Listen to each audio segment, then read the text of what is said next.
በቦሌ ቡልቡላ የልበ ማርያም ዓመታዊ ክብረ በዓል በታላቅ መንፈሳዊ ድምቀት ተከበረ።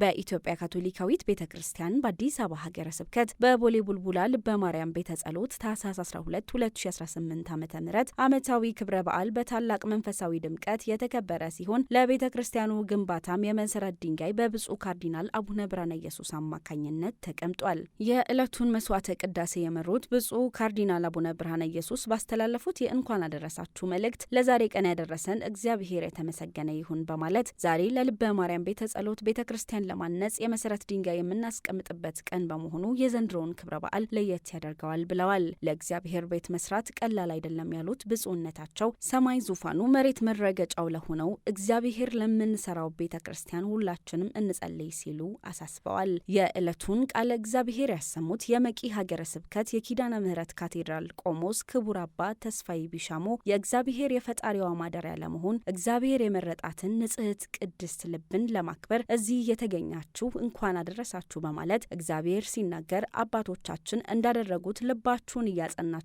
እልህኞች አትሁኑ፣ እግዚአብሔርን ለሚሰማ ሰው እረፍት ቀርቶታል። እውነተኛ ተከታይ ማግኘት አስቸጋሪ በሆነበት ዘመን ማርያም ግን ስለሱ የሚባለውን ሁሉ በልቧ ትይዝና ትጠብቅ ነበር። የእናታችንን ቅዱስ ልብ ፈለግ ለመከተል ያብቃን በማለት የዕለቱን ቃለ እግዚአብሔር አጠቃለዋል። በቦሌ ቡልቡላ የቤተ ክርስቲያን ግንባታ የመሰረት ድንጋይ የማኖር መርሃ ግብር የተካሄደ ሲሆን በዚህ መርሃ ግብር ላይ መልእክት ያስተላለፉት የአዲስ አበባ ሀገረ ስብከት ሐዋርያዊ ስራዎች ማስተባበሪያ ጽሕፈት ቤት ኃላፊ ክቡር አባ ጴጥሮስ በርጋ ለዚህ ቀን መሳካት አስተዋጽኦ ላደረጉ ካህናት፣ የሳሌዚያን እህቶች፣ ለሰበካው ምዕመናን ምክር ቤት እንዲሁም በየደረጃው ለሚገኙ አካላት ምስጋናቸውን አቅርበዋል። በመቀጠልም ይህንን ቤተ ክርስቲያን ሁላችንም ተባብረን እንስራ ሲሉ በእመቤታችን ቅድስት ድንግል ማርያም አማላጅነት ጥሪያቸውን አስተላልፈዋል። በክብረ በዓሉ ላይ አግኝተን ያነጋገርናቸው ምዕመናን በበኩላቸው ለዓመታዊው ክብረ በዓል የእንኳን አደረሳችሁ መልእክት በማስተላለፍ ለልበ ማርያም ቤተ ክርስቲያን ግንባታ የመሰረት ድንጋይ በመጣሉ